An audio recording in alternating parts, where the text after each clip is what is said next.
पेशावर पर दुश्मनों का वार, पुलिस लाइंस की मस्जिद में खुदकुश हमला, अहलकारों समेत 48 अफराद शहीद, 157 जख्मी। धमाका जोहर की नमाज के दौरान हुआ।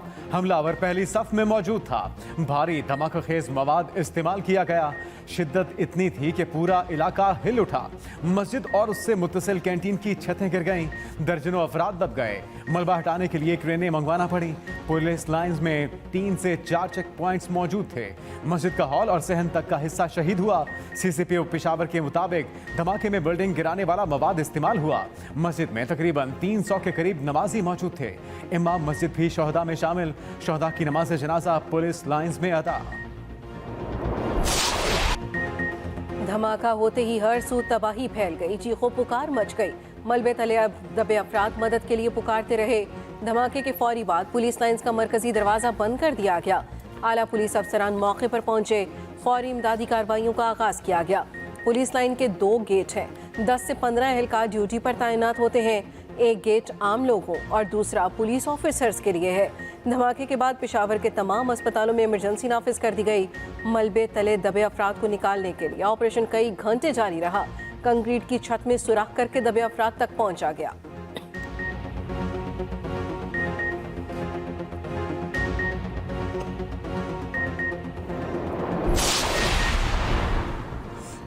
आवाम जख्मियों के लिए खून अतिया करें। अस्पतालों और इंतजामिया की अपीलें। ओ नेगेटिव खून देने की बार बार अपील। सूबाई वुज़रा भी खून देने के लिए पहुंचे। डीसी ने बताया जख्मियों को इस वक्त खून की अशद ज़रूरत है।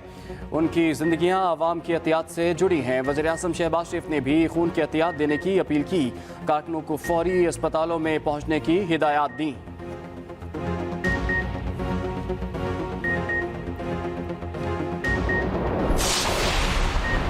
धमाका इंतहाई हसास इलाके में हुआ। सीसीपीओ पेशावर का सिक्योरिटी की नाकामी का एतराफ।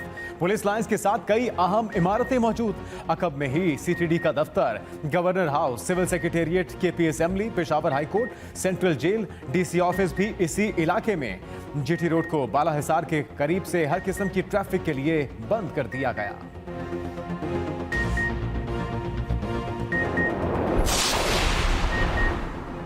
पाकिस्तान के खिलाफ जंग करने वालों को सफ़े हस्ती से मिटा देंगे। शहरियों का नाहक खून बहाने वालों को इबरत का निशान बनाएंगे। वज़ीर आज़म शहबाज शरीफ का आज़म। धमाके की शदीद अल्फाज में मजम्मत। वज़ीर आज़म काबीना समेत इस्लामाबाद से पेशावर पहुंचे। लेडी रीडिंग अस्पताल में जख्मियों की इयादत की। Army chief general Asim Munir भी साथ थे। अमनुमान के इजलास की सदारत की। धमाके की इब्तदाई रिपोर्ट पेश की गई। वज़ीर आज़म को सीसीटीवी फुटेज भी दिखाई गई। शहबाज शरीफ ने कहा, अल्लाह ताला के हजूर सरबसजूद मुसलमानों का बेईमाना कत्ल कुरानी तालीमात के मुनाफी है। अल्लाह के घर को निशाना बनाना सबूत है। हमलावरों का इस्लाम से कोई ताल्लुक़ नहीं। दहशतगर्दी के खात्मे के लिए पूरी कौम और इदारे यकसू और मुत्तहिद हैं। कौम अपने शोहदा को सलाम अक़ीदत पेश करती है। खैबर पख्तूनख्वा में अमन व अमान की बिगड़ी सूरत हाल पर जामे हिकमत अमली अपनाएंगे।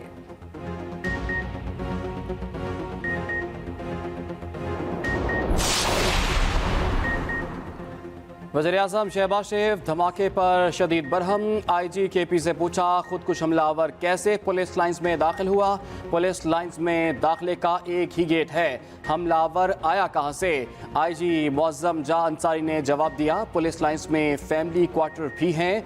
हो सकता है हमलावर पहले से अंदर रह रहा हो। तहकीकात कर रहे हैं, हमलावर कैसे दाखिल हुआ। सियासी और मजहबी रहनुमाओं की पेशावर धमाके की शदीद अल्फाज में मजम्मत। बिलावल भुट्टो ने कहा, दहशतगर्दों और सहूलतकारों के खिलाफ सख्त कार्रवाई होगी। दहशतगर्दों से सख्ती से निपटा जाएगा। ज़िमनी और आम इंतखाबात से पहले दहशतगर्दी के वाक़यात मानी खेज हैं। आसिफ जरदारी बोले, KP में दहशतगर्दों का सरगर्म होना इंतहाई खतरनाक है। हुकूमत दहशतगर्दी की नर्सरियों को तबाह करे। ज़िमनी और आम इंतखाबात से पहले दहशतगर्दी की वारदातें बाइस तशवीश हैं। इमरान खान ने कहा, दहशतगर्दी के बढ़ते खतरे से निमटना जरूरी है। इंटेलिजेंस में बेहतरी लाई जाए। पुलिस को जरूरी साजो सामान से लैस किया जाए। चौधरी शुजात ने कहा कि दहशतगर्दों का कोई दीन व मजहब नहीं होता। शोहदा का खून रायगा नहीं जाएगा। मौलाना फजलुर रहमान ने मस्जिद पर हमले को सफाकियत की इंतहा करार दिया। अमीर जमात इस्लामी सिराजुल हक की कारकुनों को खून देने के लिए अस्पताल पहुंचने की हिदायत। पाकिस्तान बार काउंसिल की भी मजम्मत। मुल्क भर में वकला कल यौम सोग मनाएंगे। एक सूबा किसी हद तक हालत जंग में है। दहशतगर्दों ने पुलिस को टारगेट किया हुआ है। केपी में अमनो अमान को बहाल किया जाए। वजीर दिफा ख्वाजा आसिफ कहते हैं, ये कौन लोग हैं, इनका दीन से क्या ताल्लुक है। दहशतगर्द मस्जिद में पहली सफ में खड़ा था।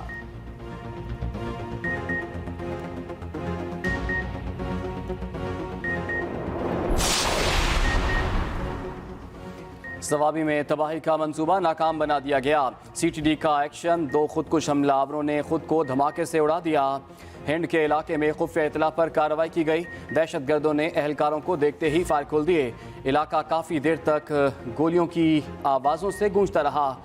राह फरार ना मिलने पर खुदकुश हमलावरों ने खुद को उड़ा दिया। एक शरपसंद को गिरफ्तार भी कर लिया गया।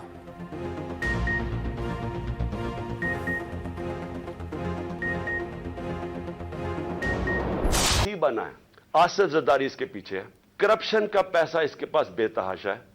ये पैसा इसने लगाया है, एक दहशतगर्द तंजीम को इसने पैसा दिया है। सहूलतकार इसमें ताकतवर एजेंसी के लोग हैं, लेकिन मुझे कुछ हुआ तो सारी कौम को पता होना चाहिए कि कौन लोग थे जिन्होंने ये। पीपल्स पार्टी और PTI में कानूनी जंग का आगाज। कत्ल की साजिश का इल्जाम लगाने पर आसिफ जरदारी अदालत पहुंच गए। इमरान खान को 10 अरब रुपए हर्जाने का नोटिस। इमरान खान से 14 दिन में गैर मशरूत माफी मांगने का मुतालबा, वरना सिविल और फौजदारी कार्रवाई की जाएगी।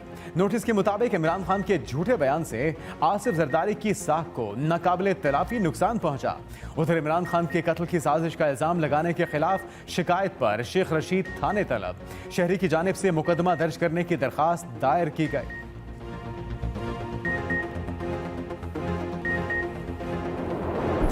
आधे मरले की ये लड़ाई लड़ रहे हैं, वो भी पता नहीं आधा मरला बनता है कि नहीं बनता। आप लड़ लें। ये आसिफ नामी आदमी जो है, ये फ्रंट मैन है राना सनाउल्लाह का, और ये मसले पैदा कर रहा है। इस शहर को ब्लॉक करना चाहता है। हम अभी चाहें तो अभी ये शहर ब्लॉक हो सकता है और अभी सारी दुकानें बंद हो सकती हैं।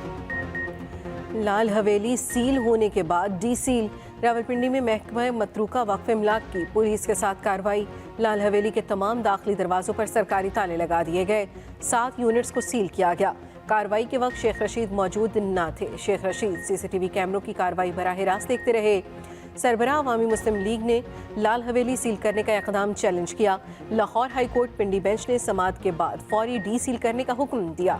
अदालत ने कहा, लाल हवेली जो शेख रशीद की मलकियत है वो फौरी डी सील की जाए।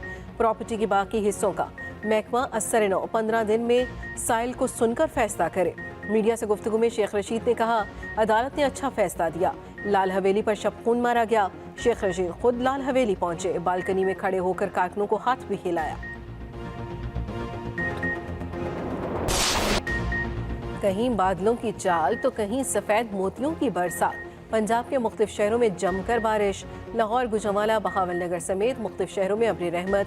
पहाड़ों पर बर्फबारी फिर तेज। चित्राल में हर चीज बर्फ की चादर तले छुप गई। लवारी टनल पर कई फुट बर्फबारी रिकॉर्ड। तमाम जमीनी रास्ते बंद। मरी में 1 फुट से ज्यादा, जबकि गिलियात में 2 फुट तक बर्फ पड़ चुकी। वादी लीपा में भी बर्फबारी दोबारा शुरू। झेलम वैली और हटियावाला के मैदानी इलाकों में कई साल बाद बर्फबारी। कोयटा पर यखबस्ता हवाओं का राज। बल्तिस्तान रीजन के 4 अजला में बर्फबारी के बाद जमीनी रास्ते बंद।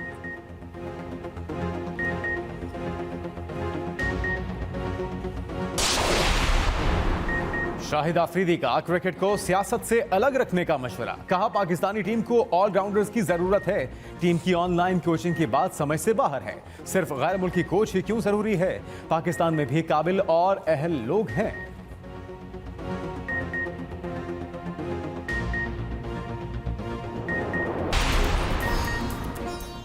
और मारूफ अदाकारा नीलो बेगम को बिछड़े 2 बरस बीत गए। गाने आए मौसम रंगीले सुहाने से शोहरत की बुलंदियों को छुआ और पीछे मुड़कर ना देखा। अदाकारा को फिल्म जरका में शानदार अदाकारी पर निगार अवार्ड से नवाजा गया।